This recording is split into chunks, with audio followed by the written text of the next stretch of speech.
Hello students, मैं ज्योति UP exam point पर कल से हमारी श्रृंखला जो शुरू हुई है वो है प्रश्नों की कि कैसे प्रश्न आपके एग्ज़ाम में पूछे जाते हैं। आज हम देखेंगे हमारा पेपर 2 जो कि हम लोगों ने इसको अच्छे से प्रिपेयर किया है कि आप कैसे किस प्रकार से प्रश्न आते हैं वो पता चले। तो आज हम देखते हैं पहले जो आपके MCQs आते हैं वो मैं बताती हूँ आपको किस प्रकार से आते हैं और कैसे आपको ऑप्शंस को चूज़ करना है, कौन सा सही है कौन सा गलत है। तो आपका पहला प्रश्न है जो वो है हाइड्रा में किस प्रकार का प्रजनन होता है। हाइड्रा आपने सुना होगा कि इसमें किस प्रकार का प्रजनन होता है, एसेक्सुअल होता है। तो एसेक्सुअल में इसमें आपके ऑप्शन हैं, पहला ऑप्शन है मुकुलन द्वारा, दूसरा ऑप्शन है विखंडन द्वारा, तीसरा ऑप्शन है खंडन द्वारा और चौथा ऑप्शन है आपका कायिक प्रवर्धन द्वारा। तो जो हाइड्रा होता है आपका, हाइड्रा एक पानी में पाया जाने वाला पौधा है जो किस प्रकार से उसमें प्रजनन होता है। तो इसमें कौन सा ऑप्शन आपको सही होगा, मुकुलन द्वारा। उसमें क्या होता है, मुकुलन क्या होते हैं, ऐसे बर्ड्स लगे होते हैं कुछ इस प्रकार से, मैं बताती हूँ आपको कुछ इस प्रकार से। इसमें ये आपका हाइड्रा हो गया, हाइड्रा का पौधा है, उसमें ऐसे बर्ड्स निकले होते हैं और फिर यही बर्ड्स जाके आगे टूट जाते हैं, ये टूट जाते हैं और ये क्या करते हैं, एक नए पौधे में यानी कि नया हाइड्रा का विकास करते हैं, जर्मिनेशन करते हैं। तो ये कौन सी विधि हो गई, ये आपकी मुकुलन विधि हो गई। तो हाइड्रा किस प्रकार से जनन करता है, मुकुलन द्वारा। तो आपका पहला ऑप्शन सही हो जाएगा। आपका दूसरा MCQ है जो पायरुवेट के विखंडन की प्रक्रिया संपन्न होती है। अब आपको पता है पायरुवेट क्या होता है, यानी कि इसमें एनर्जी का निर्माण होता है। ये एक रेस्पायरेशन यानी श्वसन की प्रक्रिया है। इसमें आपका पहला ऑप्शन है कोशिका द्रव्य में, दूसरा ऑप्शन है माइटोकॉन्ड्रिया में, तीसरा ऑप्शन है हरित लवक में और चौथा आपका ऑप्शन है केंद्रक में। तो आपको पता है जो श्वसन की क्रिया होती है वो कहाँ पर होती है, यानी कि एनर्जी जो क्रिएट होती है बनती है हमारे शरीर में, वो कहाँ पर बनती है, आपके माइटोकॉन्ड्रिया में। माइटोकॉन्ड्रिया जिससे क्या कहते हैं हम, powerhouse of the cell कहते हैं, यानी कि इसमें एनर्जी फॉर्म होती बनती है। तो इसमें सही ऑप्शन आपका हो जाएगा माइटोकॉन्ड्रिया। आपका जो नेक्स्ट क्वेश्चन है वो है मनुष्य में वृक्क किस तंत्र से संबंधित है, यानी कि जो आपका ये नेफ्रॉन होता है वो किस तंत्र से संबंधित होता है। तो हमने पढ़ रखा है इसको। इसमें पहला ऑप्शन भी देख लेते हैं। पहला ऑप्शन है आपका पोषण, दूसरा ऑप्शन है श्वसन, तीसरा ऑप्शन है आपका उत्सर्जन और जो लास्ट ऑप्शन है वो है आपका परिवहन।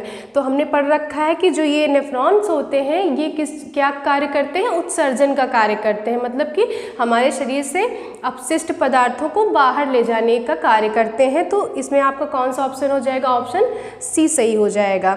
तो अब नेक्स्ट क्वेश्चन देखते हैं। मेंडल ने प्रारंभिक शिक्षा प्राप्त की थी। अब आपको बताना है कि मेंडल ने कहाँ से अपनी प्रारंभिक शिक्षा प्राप्त की थी। आप जानते हैं मेंडल क्या है, अनुवांशिक के जनक है। किसके हैं, अनुवांशिकी के जनक कहे जाते हैं, यानी कि फादर ऑफ जेनेटिक्स कहे जाते हैं। तो पहला ऑप्शन है मंदिर में, दूसरा ऑप्शन है स्कूल में, तीसरा ऑप्शन है गुरुकुल में और चौथा ऑप्शन है आपका गिरजाघर में। तो आपका सही ऑप्शन जो हो जाएगा वो हो जाएगा गिरजाघर में। तो आइए नेक्स्ट क्वेश्चन पर चलते हैं। जो आपका नेक्स्ट क्वेश्चन है वो है मादा जनन तंत्र के किस भाग में लूप स्थापित किया जाता है। आपका पहला ऑप्शन है अंडाशय में, दूसरा ऑप्शन है अंडवाहिनी में, तीसरा ऑप्शन है गर्भाशय में और चौथा ऑप्शन है योनि यानी वजाइना में। तो आपका इसमें सही आंसर जो हो जाएगा वो हो जाएगा आपके गर्भाशय में लूप स्थापित किया जाता है।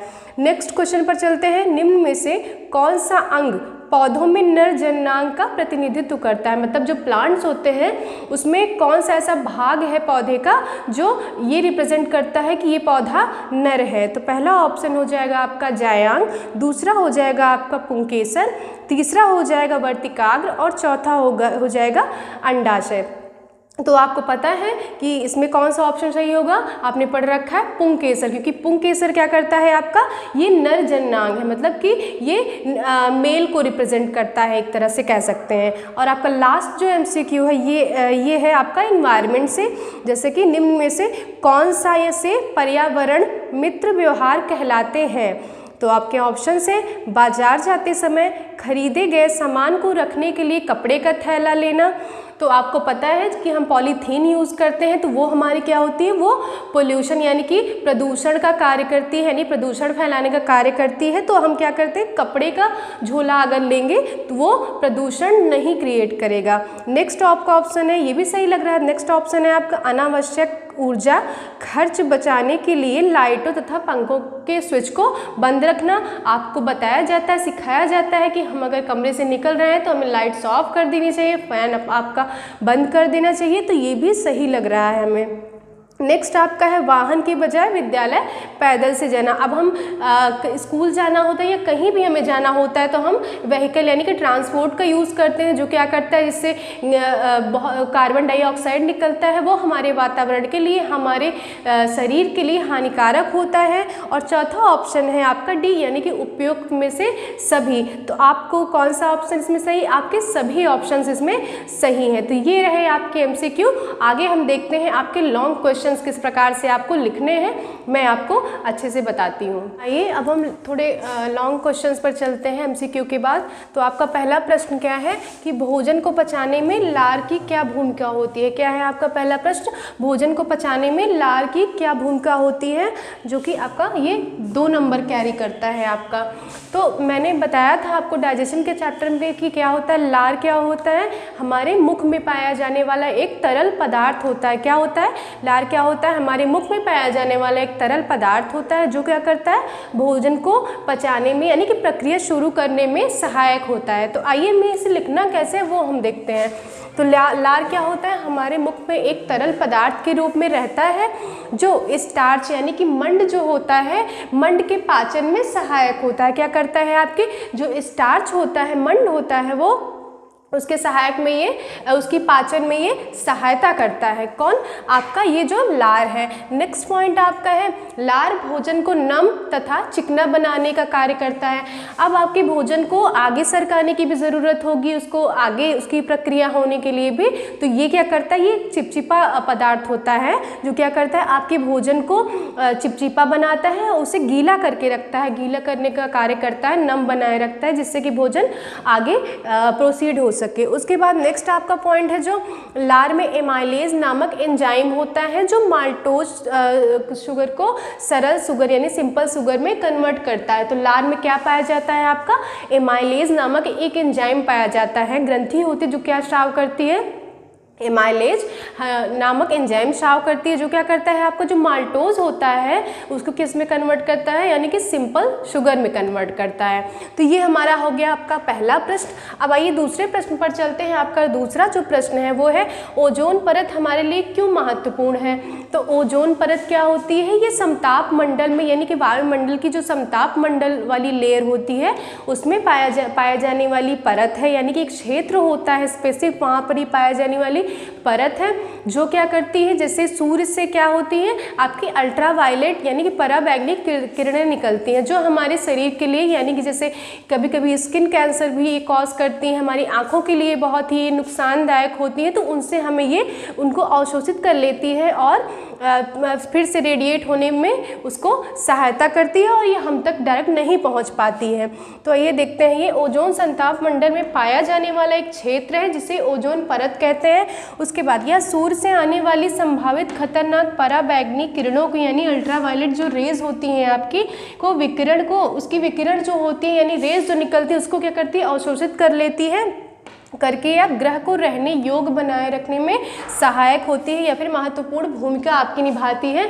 तो हमारी पृथ्वी जो है इसको ये प्रोटेक्ट करने का काम करती है, जिससे कि हमारा जीवन चलता रहे।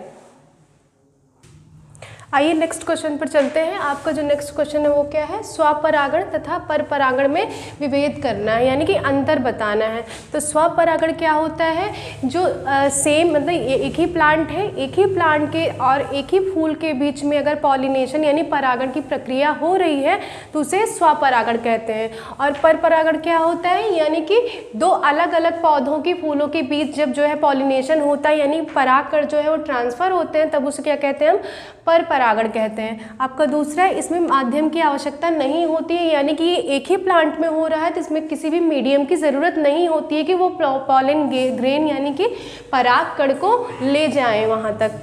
लेकिन इसमें क्या होता है, चूंकि ये दूसरे प्लांट की दूसरे पौधे फूल में ले जाना होता है इसे, तो इसमें क्या होता है, कैरियर यानी कि माध्यम की आवश्यकता होती है। अब माध्यम क्या होते हैं, जैसे अब किसी फूल पर, गुड़हल के फूल पर यानी कि कौन बैठ गया, कीड़ा कोई बैठ गया, तितली बैठ गई, उसके पैर में क्या होते हैं, परागकण लग जाते हैं। अब वो जाके दूसरे पौधे के फूल पर अगर वो बैठ गया, दूसरे पौधे पर जाकर बैठ जाएगा, तो वहाँ पर क्या होगा, वहाँ पर क्या हो जाएगा आपका, ये पर परागण की प्रक्रिया प्रारंभ हो जाएगी आपकी।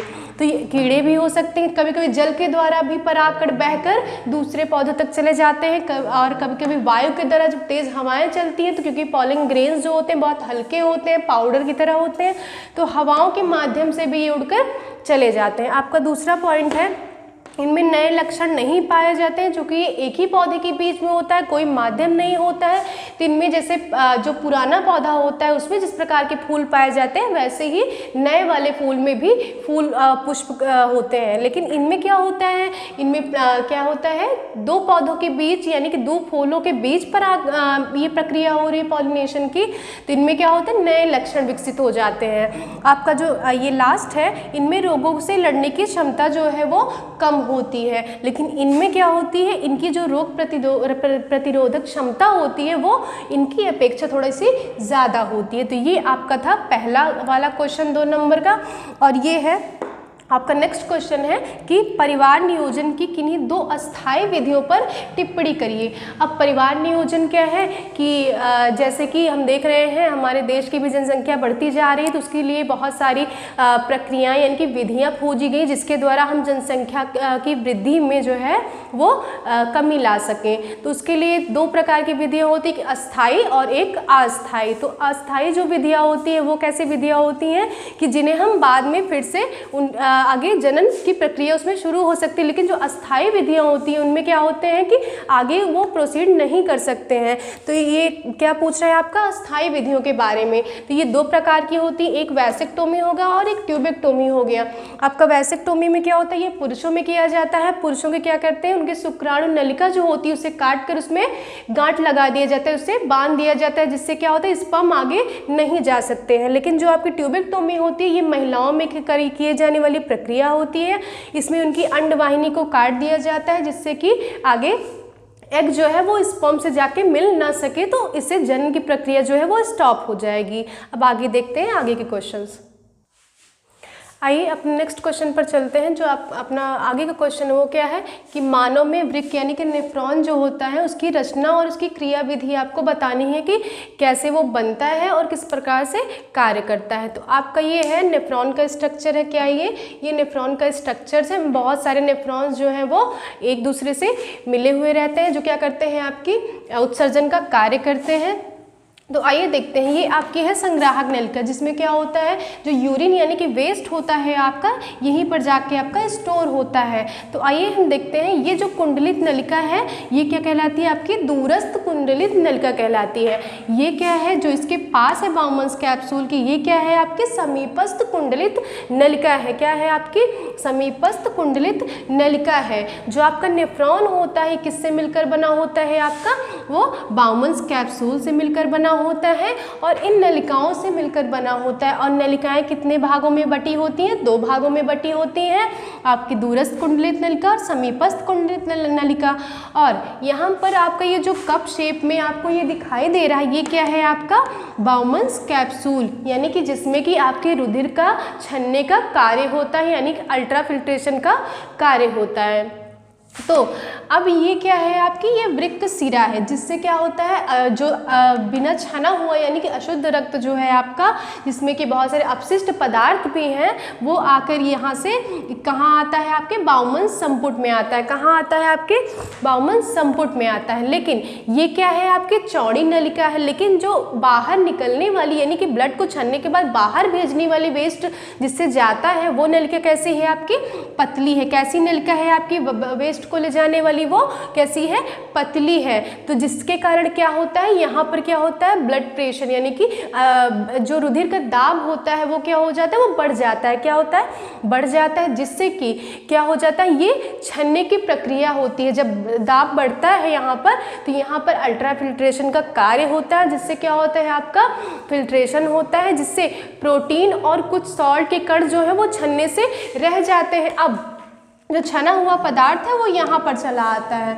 अब इसमें भी कुछ क्या होते हैं, जैसे ग्लूकोज हो गया, आपका लवण हो गया, तो कुछ ऐसे पदार्थ होते हैं जो आपके शरीर के लिए उपयोगी होते हैं। अभी भी इसमें आपके ऐसे पदार्थ तरल में मौजूद हैं। तो आप क्या करेंगी, ये जो नलिकाएं हैं, ये पतली नलिकाएं हैं, ये क्या करेंगी, ये चारों तरफ से आपकी मोटी नलिकाओं को घेर कर रखती हैं। और ये जो नीचे वाला भाग है इसे हम कहते हैं हेनले लूप।